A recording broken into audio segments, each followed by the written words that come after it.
Hello viewers, আসসালামু আলাইকুম viewers. আমি এখন অবস্থান করছি ঝিনাইদহ জেলার হরিণঝালি বাজার। বিষয় হচ্ছে চলছে তীব্র তাপদাহ। এই তাপদাহে আমাদের বাজারে প্রায় মানুষ জনশূন্য অবস্থায়। দেখতে পাচ্ছেন যে বাজারের ভিতরের কি অবস্থা।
হ্যালো ভিউয়ার্স, মেন বিষয় হচ্ছে যে আমাদের হলধানিতে বর্তমান তাপমাত্রা 39 ডিগ্রি।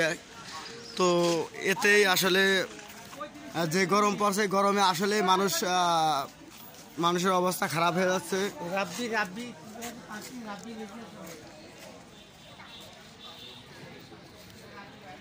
কেউ বাজারে আসছে, কেউ বাগানে বসে থাকছে, কেউ বাসায় থাকছে, কেউ কর্মস্থানে আসছে, কেউ আসছে না। আসলে এই নিয়ে আমাদের যারা দোকানদার আছে এদের বেচাকেনাও কম। আপনারা দেখতে পাচ্ছেন যে এখানে একটা দোকান আছে, এই দোকানে আসলে কাস্টমার নেই। কাস্টমার না থাকার কারণে সে আরেকজনের সাথে জোর করে বসায় গল্প করছে। তাহলে পরিবেশটা কি আপনারা দেখেন আসলে গরমের কারণে।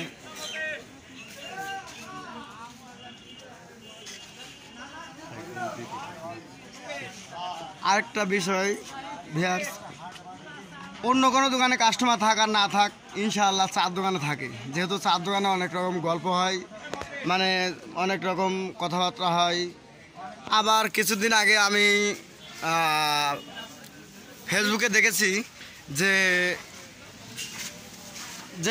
একজন বলেছে যে বাংলাদেশের দ্বিতীয় পার্লামেন্ট হচ্ছে চায়ের দোকান। যাই হোক দর্শক, আপনারা দেখলেন অবস্থা। আসলে চার দোকানে কম বেশি লোকজন আছে, 4-5 জন। এই যে এটা চার দোকান, আর অন্য সব জায়গা ফাঁকা। তবে এই যে এইটা দেখতে পাচ্ছেন, এটাও চার দোকান, এখানেও লোক আছে। কিন্তু পোলট্রির দোকানে কাস্টমার নেই। অন্যান্য যেগুলা দোকান, ফুচকার দোকানেও কাস্টমার নেই।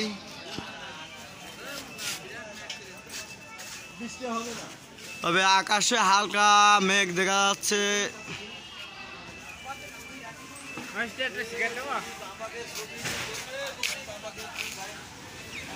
আসলে গরমের কারণে আমাদের একজন ভাই তিনি বাতাস খাওয়ার জন্য আর কি, শরীরে বাতাস লাগানোর জন্য একটু হেঁটে বেড়াচ্ছেন।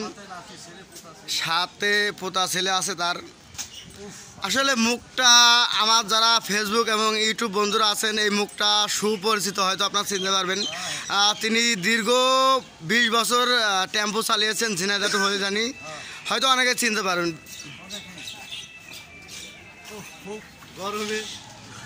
যাই হোক দর্শক, আসসালামু আলাইকুম, আল্লাহ হাফেজ।